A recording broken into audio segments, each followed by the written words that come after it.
আজকে আমরা শিখব হচ্ছে experiment 13 which is chemical coagulation of water এবং সেটা হবে হচ্ছে অ্যালাম কোয়াগুলেশন।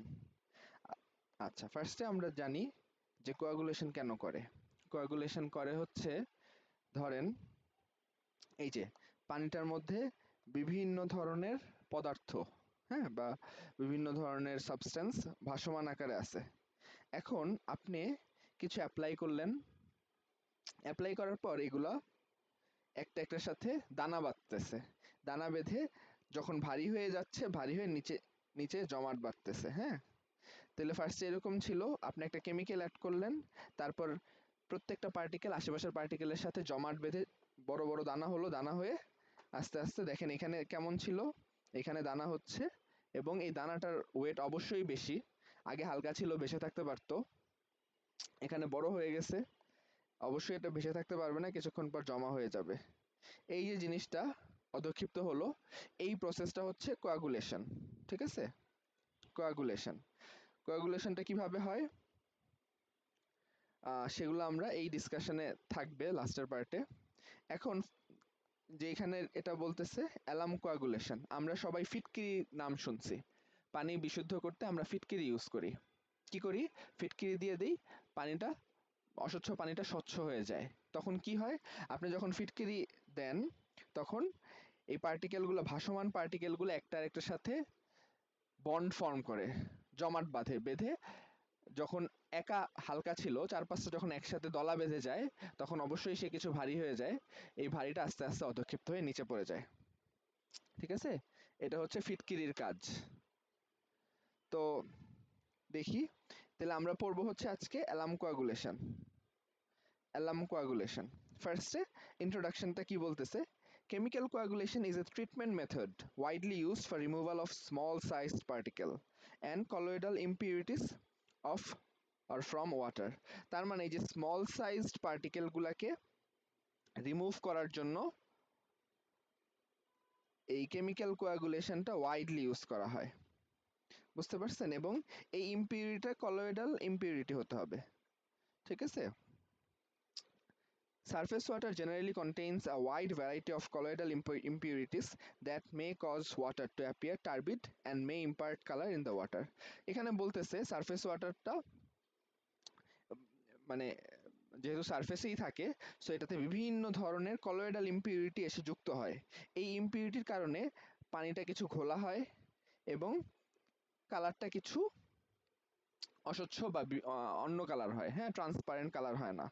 সো এইটাই এখানে বলছে, যে আমরা বলি যে নদীর জল ঘোলা, তো সেটাই হয় হচ্ছে এই কলোয়েডাল পার্টিকেল বা কলোয়েডাল ইম্পিউরিটিস এর জন্য। বুঝতে পারছেন? Colloidal particles that cause color and turbidity are difficult to separate from water because the particles will not settle by gravity and are so small that they pass through the pores of common filtration media। তাহলে দেখেন এখানে বলতেছে যে এই যে colloidal যে পার্টিকেলগুলো আছে, সেই পার্টিকেলগুলোকে ছাঁকনের মাধ্যমে, ফিল্ট্রেশনের মাধ্যমে রিমুভ করা খুবই কঠিন, কারণ ওই যে পার্টিকেল যেগুলা কলোয়েডাল, ওগুলো এতই সূক্ষ্ম, এতই ছোট যে কমন সাইজ ফিল্টার দিয়ে আপনি এটাকে ছাঁকলে ওই পার্টিকেলগুলো পাস হয়ে যাবে। তার উপর আবার এটাকে ইয়েও করতে পারবেন না। কি করতে পারবেন না? গ্র্যাভিটির কারণে নিচে যে সেটেল ডাউন করবে সেটাও হবে না। কেন? কারণ পার্টিকেলগুলো খুবই খুবই খুবই হালকা। So in order to be removed, the individual colloids must aggregate to grow in size so that they can settle by gravity। তাহলে এটাকে এখন যেহেতু পাতলা, একা মানে একটা পার্টিকেল এতই হালকা, সেটাকে যদি গ্র্যাভিটি দিয়ে সেটেল করতে চান তাহলে পার্টিকেলগুলোকে অ্যাগ্রিগেট করতে হবে। অ্যাগ্রিগেট মানে কি? জোটবদ্ধ। সো অনেকগুলো পার্টিকেল যখন একসাথে জোটবদ্ধ হবে, তখন সেটা বড় একটা পার্টিকেলে পরিণত হবে এবং সেটা কিছুটা ভারী হবে। ওই ভারের জন্য সেটা অধক্ষেপ্ত হবে। বুঝতে পারছেন? Chemical agents use to promote colloidal aggregation by destroying the force that stabilize colloid particles. তাহলে কলোয়েড পার্টিকেলসগুলোকে যে স্টেবিলাইজ করে, হ্যাঁ, ভাসমান এবং স্টেবিলাইজ মানে হচ্ছে এই যে ভাসমান অবস্থায় যে রাখে, সেইটাকে ডিস্ট্রয় করতে হয়। এই ডিস্ট্রয়টা করে কে? ডিস্ট্রয়টা করে হচ্ছে কেমিক্যাল এজেন্ট। আপনি কিছু কেমিক্যাল এজেন্ট দেন, সেটা সেই সলিউশনের বা সেই স্যাম্পলের যে স্টেবিলিটি আছে সেটাকে ডিস্ট্রয় করে। এবং স্টেবিলিটিটা যখন ডিস্ট্রয় হয়ে যায় তখন আস্তে আস্তে কেমিক্যাল এগ্রিগেশন হয় বা কলয়েডাল এগ্রিগেশন হয়, মানে আশেপাশের পার্টিকেলগুলো একটা একটার সাথে লেগে বড় আকার ধারণ করে। The process of destroying stabilized forces and causing aggregation of colloids is referred as chemical coagulation. তাহলে chemical coagulation এর ডেফিনেশনটা ইটস ভেরি ইম্পর্টেন্ট, যে কি বলতেছে, the process of destroying stabilised force, তাহলে স্টেবিলাইজড ফোর্সটাকে ডিস্ট্রয় করতে হবে এবং aggregation of colloid particles ensure করতে হবে। It is referred as chemical coagulation. Coagulation involves reduction of electrical forces of repulsion and promote chemical type interaction between colloids. তাহলে যে electrical force, যে plus মাইনাসের বিষয়টা, অ্যাট্রাকশন রিপালশন, এটাকে destroy করে এবং কেমিক্যাল টাইপ ইন্টারাকশনটাকে বাড়ায়। হ্যাঁ, এটা কিন্তু কেমিক্যাল ইন্টারাকশন না, প্লাস মাইনাস, এটা কোয়াগুলেন্ট অ্যাড করার পর বা ওই এজেন্টটাকে অ্যাড করার পর কেমিক্যাল ইন্টারাকশন বাড়ায়, which eventually results in settling the colloids and accomplish the removal of turbidity and color. আমরা টার্বিডিটি নিয়ে আগে একটা ক্লাসে ডিসকাস করছিলাম, সেটা হচ্ছে ঘোলা বা কতটুকু ঘোলাটে, সেটাই হচ্ছে টার্বিডিটি। তাহলে এইগুলা রিমুভ হয় হচ্ছে কোয়াগুলেশনের মাধ্যমে অ্যাট হায়ার কোয়াগুলেন্ট ডোজেস। তো ধরেন এই যে কোয়াগুলেন্টের একটা ডোজ আছে, আবার ধরেন একটা পানি স্যাম্পল ওয়াটার, এই স্যাম্পল ওয়াটারে আপনি ইচ্ছা মতো কোয়াগুলেন্ট বা ওই যে কোয়াগুলেশন করার জন্য যে এজেন্ট, সেটা ইচ্ছা মতো অ্যাড করতে পারবেন না, সেটার একটা পরিমিত পরিমাণ আছে।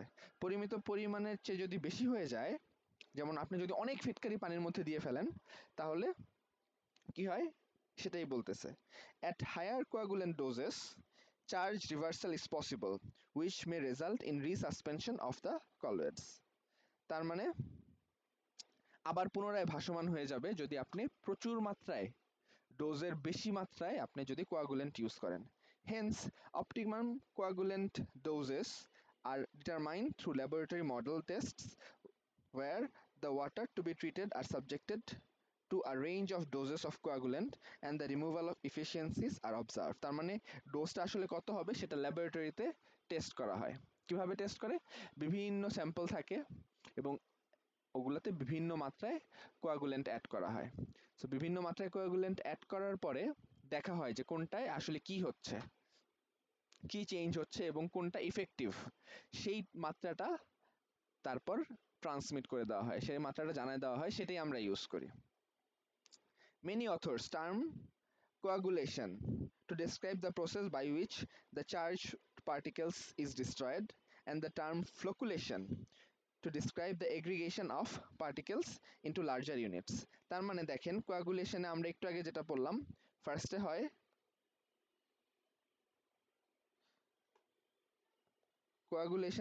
হয় কি আমরা দেখছি, এই যে ডিস্ট্রয়িং স্টেবিলাইজড ফোর্স,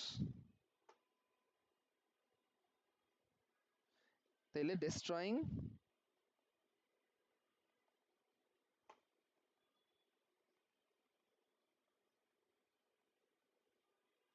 আরেকটা হয় হচ্ছে আপনার aggregation.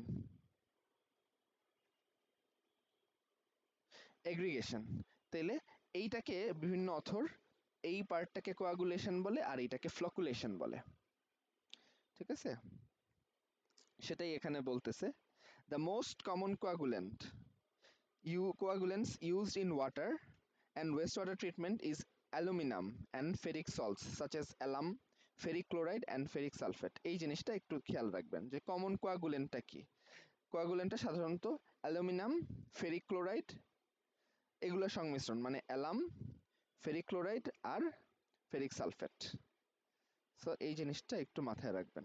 The common metal salts alarm, তার মানে aluminium sulphate, is good coagulant for water containing appreciable organic matters. তাহলে আবার এখানে বিভিন্ন রকম ফের আছে, যেমন যেটাতে অ্যাপ্রিসিয়েবল অর্গানিক ম্যাটার থাকে সেটাতে আমরা অ্যালাম বা অ্যালুমিনিয়াম সালফেট ইউজ করি, ঠিক আছে? The chemical formula used for commercial alarm is this.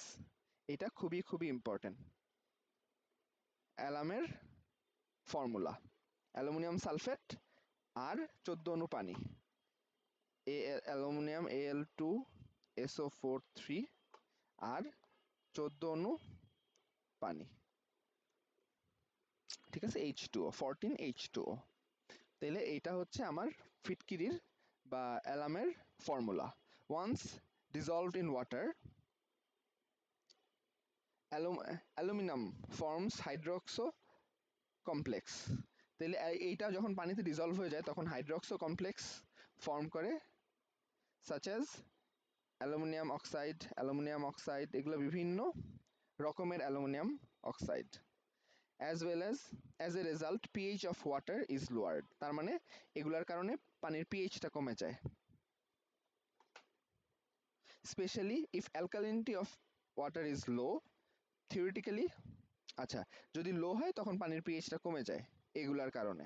আচ্ছা, theoretically each milligram per liter of alum consumes approximately 0.5 milligram liter as calcium carbonate of alkali। তার মানে 1 মিলিগ্রাম পার লিটার এই dose alarm যদি আমি apply করি তাহলে 0.50 milligram per litre alkalinity কমে যাবে, ঠিক আছে, as calcium carbonate. For water with low alkalinity, this may result in significant reduction of pH that may interfere the formation of aluminum hydroxides flux. If the alkalinity is insufficient, coagulant aids such as lime, soda ash, activated silica, and polyelectrolytes are used to provide the necessary alkalinity। তার মানে আমার alkalinity যদি কম হয়ে যায়, খুব কমে যায়, তখন এই অ্যালাম হাইড্রোক্সাইড ফর্ম হয় না। আর এই অ্যালাম হাইড্রোক্সাইড ফর্ম না হলে আমার আমি যে কাজটা চাচ্ছি, কোয়াগুলেশন ফ্লকুলেশন, এইটা হয় না। সো এই জন্য যেন অ্যালকালিনিটি এক্সেস রিডিউস না হয়ে যায় তখন আমি এই যে লাইম বা চুন পানি, সোডা অ্যাশ এগুলো অ্যাড করি। তাহলে এইভাবে হচ্ছে আমার পুরা প্রসেসটা হয়। তারপর কি বলছে, iron coagulants can be operated over a wide pH range and are generally effective in removing turbidity colour from water, however they are usually more costly. তার মানে আমরা যেই কোয়াগুলেন্ট পড়তেছিলাম সেটা অ্যালুমিনিয়াম কোয়াগুলেন্ট, এই যে দেখেন অ্যালুমিনিয়াম কোয়াগুলেন্ট, এইটা আমার লো পিএইচে অ্যাক্টিভিটি হারায় ফেলে, ইফিসিয়েন্সি হারায় ফেলে, বুঝতে পারছেন? তো এটার জন্য আমার আবার এই যে এগুলো অ্যাড করতে হয়, লাইম, সিলিকা, সোডা অ্যাশ, এগুলো অ্যাড করতে হয়। কিন্তু আরেক ধরনের যে অ্যালামটা আয়রন কোয়াগুলেন্টস বা এই যে ফেরিক সালফেট, ফেরিক ক্লোরাইড, এই ধরনেরগুলো এগুলো ওয়াইড রেঞ্জ অফ পিএইচে অ্যাক্টিভ, ঠিক আছে। পিএইচ এটাতে কমলেও কোনো সমস্যা হয় না, বাড়লেও, মানে অনেক বড় একটা রেঞ্জের মধ্যে সে ইফেক্টিভ। কিন্তু সমস্যা হচ্ছে এগুলো কস্টলি। সো বাংলাদেশের কনটেক্সটে এই ফেরিক সালফেট বা ফেরিক ক্লোরাইড এই ধরনের কোয়াগুলেন্টগুলো ইউজ করা কঠিন। ফিটকিরিটা সস্তা, এই জন্য দেখবেন গ্রামে গঞ্জে ফিটকিরিটা খুব বেশি ইউজ হয়।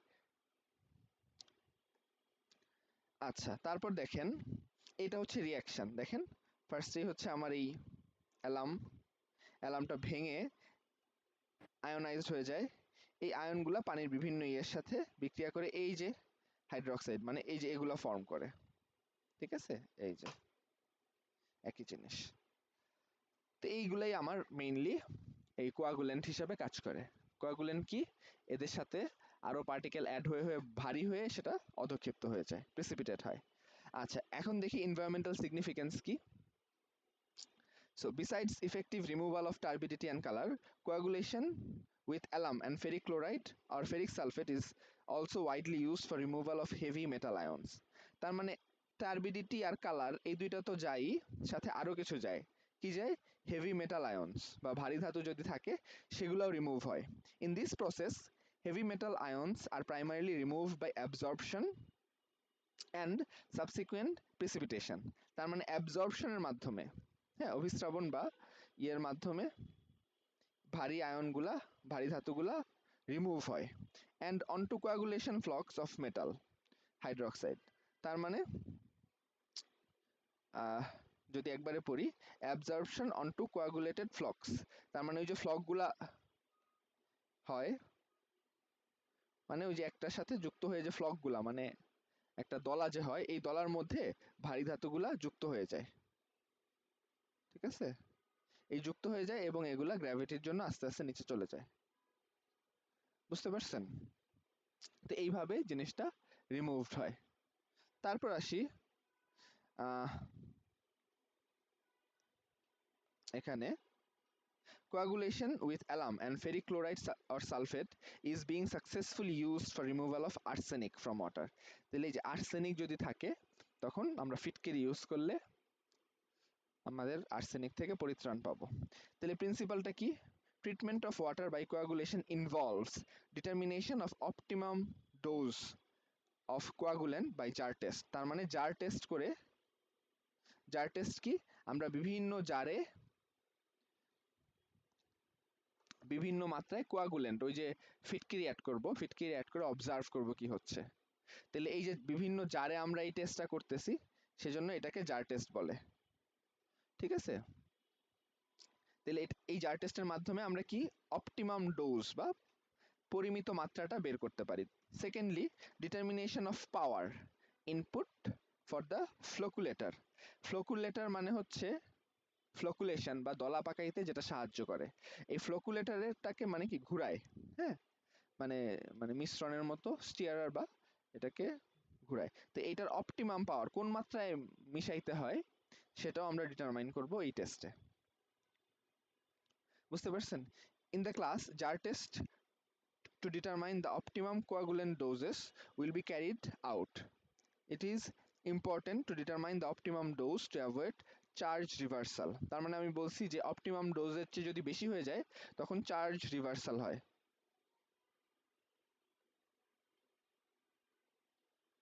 চার্জ রিভার্সাল মানে কি? রিসাসপেনশন। এই যে সাসপেন্ডেড হয় ছিল যেগুলা, সেগুলা অধক্ষেপ থেকে আবার পুনরায় ভাসমান হয়ে যায়। সো অপটিমাম ডোজটা আমাদের জানতে হয়। Optimum coagulant dose is considered as the amount of coagulant which produces water with lowest turbidity. তাহলে অপটিমাম ডোজটা পাবো কোথায়? যেই মাত্রায় টার্বিডিটি, যেই মাত্রায় কোয়াগুলেন্ট অ্যাড করার পর মিনিমাম, যেই মাত্রায় কোয়াগুলেন্ট অ্যাড করার পর মিনিমাম টার্বিডিটি ছিল, সেটাই হচ্ছে আমার অপটিমাম ডোজ। তাহলে অ্যাপারেটাস কি? Coagulation device, pH meter, turbidity meter, glass beaker. খুব সিম্পল। এবং রিয়েজেন্টটা কি? Standard alum solution. তারপর দেখেন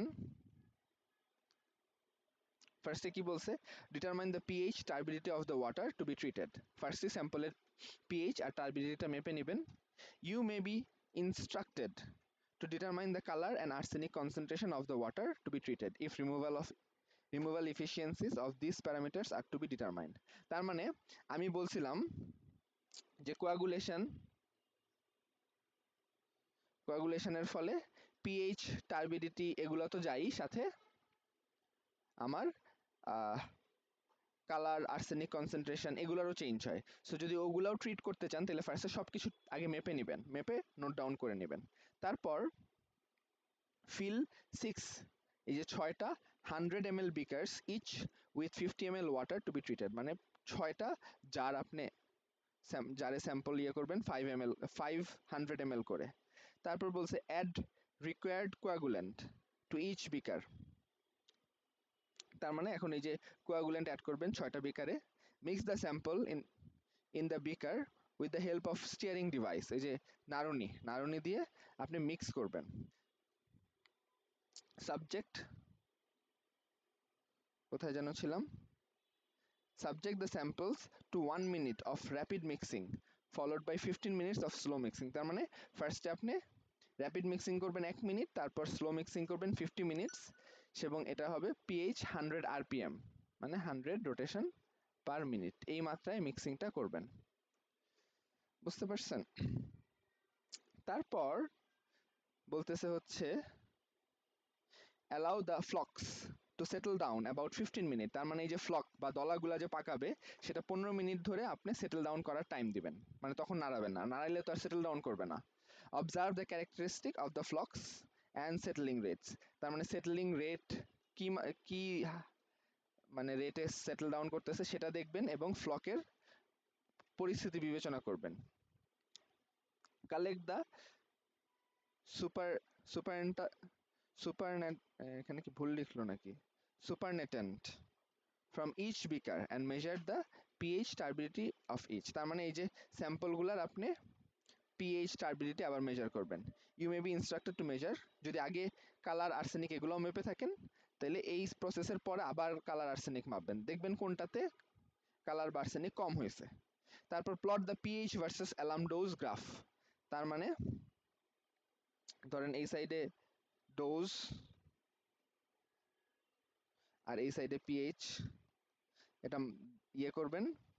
তো এই গ্রাফ দেখে প্লট দ্য টার্বিডিটি এনটিইউ, তারপর আরেকটা গ্রাফ আঁকবেন, সেটা হচ্ছে টার্বিডিটি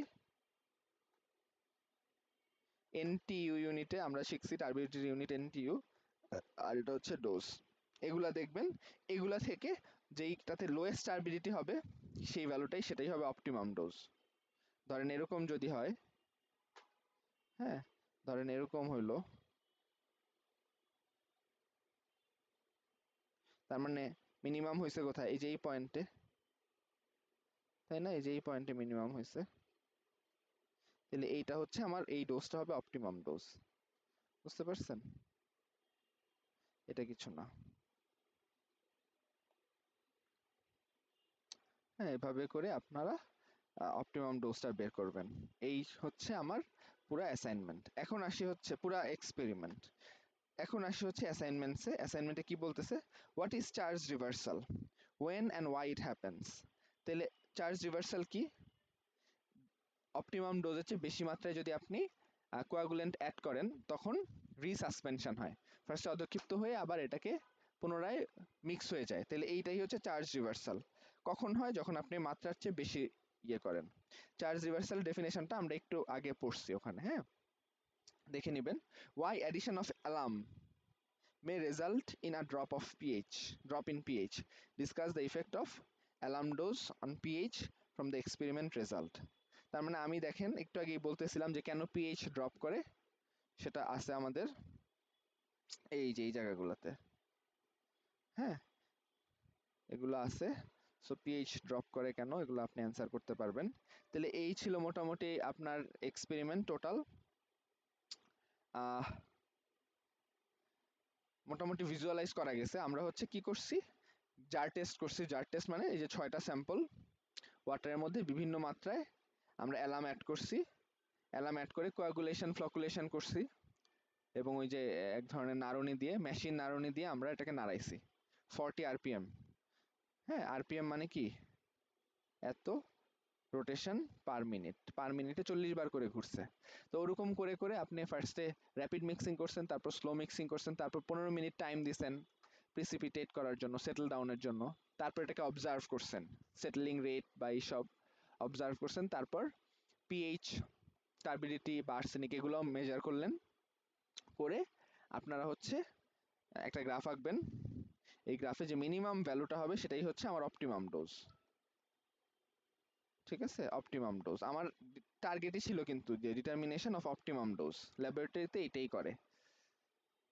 ঠিক আছে, এই হচ্ছে আপনার টোটাল আমার এক্সপেরিমেন্ট।